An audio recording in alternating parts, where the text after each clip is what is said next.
Hey guys, it's GHP, and let's look at some more spoilers. This is 2 days worth of spoilers, which is exciting, but let's take a look at our first one, Regression. So you curse a unit for 4 mana. At the start of the unit's turn, so you do have, technically, you have an effect the turn it enters. Transform it into a random unit that costs 1 less. When it would cost 0, destroy it. So if you take this card and you put it on Oni Ronin, it's a 4 mana kill spell. If you put this card on Tavrod, it's a 5-turn kill spell. I'm just gonna put this card bluntly. This card is completely unplayable and very, very, very bad. You're paying 4 mana to kill something, and comparing this card to Polymorph, for example, which is a similar card, Polymorph is cheaper, and it just makes it a frog, which is so much better than making it like a 5-turn kill spell that still punches you every time. I'm not going to talk too long on this card, but I'm just going to say right now, Regression is completely awful, and probably never going to see play, unless somebody's feeling memey, or like, it's probably good with Mind Link. That's a curve, turn 3 Mind Link, turn 4 Regression, I win? No? Let's look at our next one, Molten Fist. So, we have this theme of gaining armor in this set, which is cool for me. I like cards that make armory good. And we have a 6 mana relic weapon here, so its attack is equal to your armor, and when you play it, it's at minimum 6, because it has 6 armor attached to it. So a 6 mana 6/6 weapon is playable, in my opinion. I just think that's good. And any extra armor at all is fantastic. Like, this is so easy to kill a Tavrod, for example, and keep smacking. The interesting thing is, let's say I have this at 7. I punch a Tavrod. Now I have a 2/2 weapon. That's still fine. The only issue is, I try to punch a Tavrod. I get torched. Now I take 5 because I attack with a 4/4 weapon. Yeah, that sucks. But I think this card's actually pretty powerful. And assuming that the armors matters is okay. This card's great. This also works with Rise to the Challenge, where it would become an 8/6 when it enters. It still gets the +2 buff, which is nice. I think this card is really awesome, and I think it's going to see some play, presuming that Armory or some sort of Armor's Weapon Matter deck actually is good. If that deck is not good, then obviously this card won't see a lot of play, because I don't think this card will go into, say, a Stone Scar midrange deck. But I think this card's quite solid and going to see some play. Now, if we want to talk about solid and gonna see some play, why are you so big? Why are you so good? So, they have this cycle of cards that are coming out, and it's the 5 mana busted cards. And when you play it, you get an effect. Sorry, when you attack with it, you get an effect, jeez. So, 5 mana 4/8 flyer is really good. It is a little harder to cast a Triple Justice, but that's fine. When it attacks, play a 1/1 Valkyrie with flying. Okay, but every time you do this, the Valkyrie gets bigger. So already this is a great body. I don't think this card needs Valkyrie synergy, but it is the best Valkyrie we have, most likely. It being something that makes dudes while wins games by itself is very good. Now, it doesn't really do anything the turn it enters, except it's giant. It's really hard to attack through this card. So I think unless your opponent has a removal spell on the spot, this card is going to stop their assault, I guess. And I think that's really powerful, as well as I play this, I stop you for a turn, then I start attacking, now I start making free dudes every turn. I think this card's really powerful.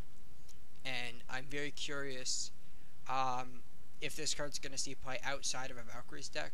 I think the answer is yes. I think this card is very strong and could just be a good mid-range card that doesn't want to play like Martial Ironthorn. So let's say you're playing Fire Shadow Justice mid-range. I know that deck plays Tavrod sometimes, but let's presume maybe you want to cut those Rune Hammers and stuff, so Tavrod doesn't really have many hits. Maybe this card's able to replace it in that spot. Like, I think this card's really powerful. It has really hard stats to deal with, where you can't obliterate it, for example. It can be annihilated and vanquished, but I think this card's going to see a bunch of play, and I sure hope so, because I think this card is awesome. Let's look at Sand Spitter. So 4 mana 5/2 Dinosaur is okay. The problem is 4 mana 5/2s are pretty bad. Like, it does that to torch and stuff like that. It dies to everything. And it can't attack until I get Oni Rodent, as I can see that my webcam froze. But increase the cost of each spell in the opponent's hand by 1. I don't think that's relevant enough. I think this effect is just not good enough to see a ton of play. Dinosaur decks already have a lot of things to do on 4, for example, and I don't think this is able to contest any of those. But I think the increasing the cost is just not worth it. Like, we have cards like Slow in this game, which don't see any play outside of tournaments, and Slow is still often not good enough. So if you keep that in mind, I don't know why making your Wisdom cost 4 is that important here. Now, one thing to note is you should get a chance to respond to this trigger. So it's not like you could be, you played a banner on 4 and you're going to Wisdom, and your opponent plays this and you suddenly can't Wisdom. I think you can Wisdom in response. But I just don't think this card's that good. It dies too easily, and its effect is often, doesn't do anything in a lot of games. So I just don't think this card's very good, and I don't think it's going to see much play. What do we have left to look at? We have a bunch of really good cards.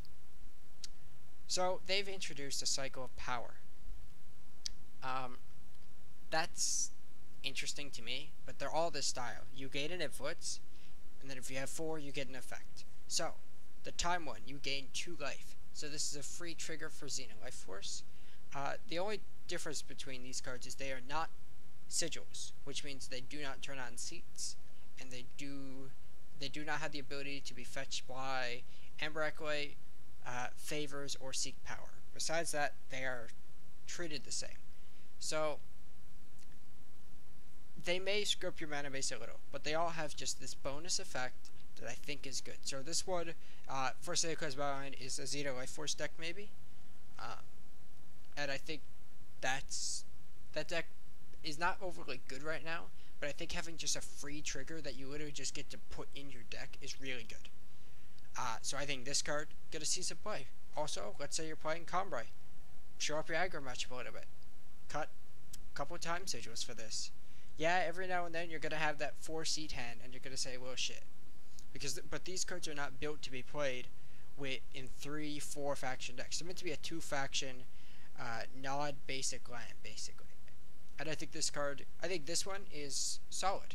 Let's look at the next one. We have the Shadow one. Nightfall. Excellent. No question. Excellent. You get to play a land. People have been asking for cycle sigils. This is a cycle sigil, basically. And I think that's really powerful. I think this card is definitely going to see some play. I actually think this card is going directly into Rally Queen, potentially. Because that deck sometimes runs out of juice. And I think this is an excellent way to find some more juice.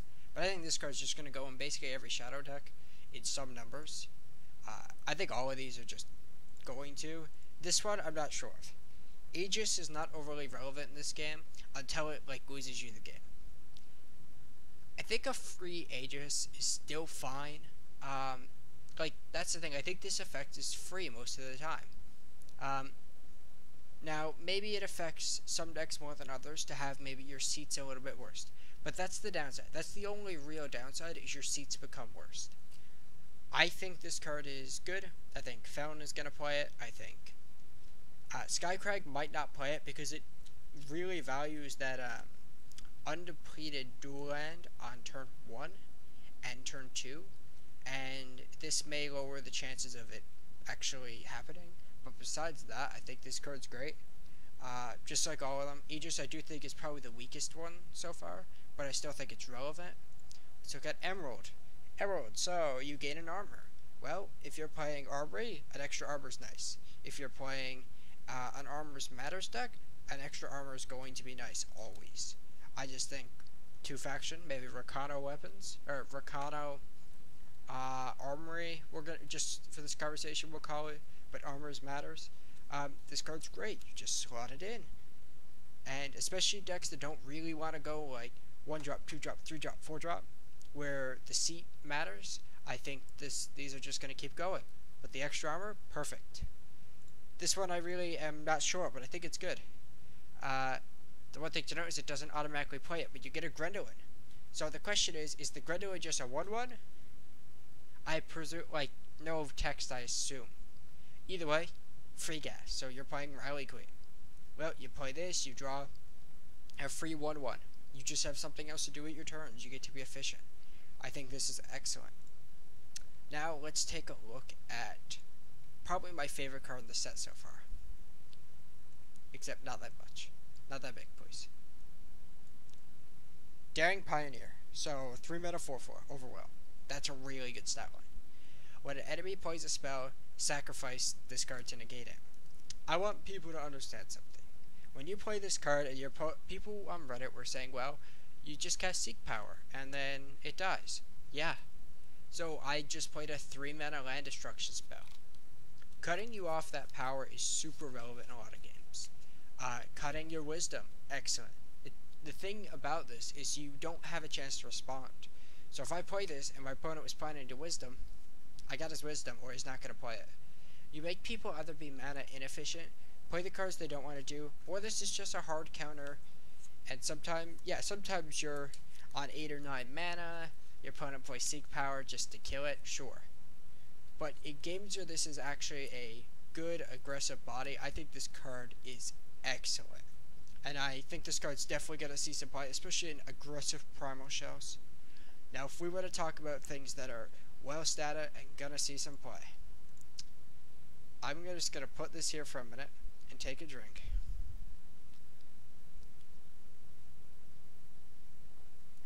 So I want to point something out. I was talking to some people today about this card, and I read it and I said it was busted. I read it as if it had 6 mana. Oh my god. This card is busted. It's just the stat line. The effect's not even that relevant, but it's not irrelevant either. 5 mana 6/7. This card laughs at Sandstorm Titan. I want you to think about that. It does get blocked by Tavrod, but when it attacks, you get to play a random power undepleted. So this is also like a ramp spell. So like, I just imagine the games where I go turn 4 Titan, turn 5, or maybe turn 3 because there's lots of ramp, but then next turn play Worldbearer Behemoth, they play Mystic Ascendant, then attack and draw a card. I think this card is going to see a lot of play. I think this is just another one of these time gets a big mid-range card situations, and I think this one is amazing. I think this card is going to see a bunch of play. I'm sad that they printed it because Sandstorm Titan didn't need more friends. But this is something that the Dinosaur's deck needed. Sometimes their creatures were just not big enough to deal with Titan, for example. Now this eats Titan. I think this card's going to see a ton of play, and I am kind of flabbergasted this card exists. Now I don't have the image. For some reason I couldn't find it, but there's one other card that we haven't talked about. So there's another one this cycle. It's a 5 out of 6/4. This is what Brian Kibler spoiled. I couldn't find it in my brief exploration. And it has lifesteal. And when it attacks, it deals 1 damage, and every time it does this, it gets 1 more damage. I think that card is bad.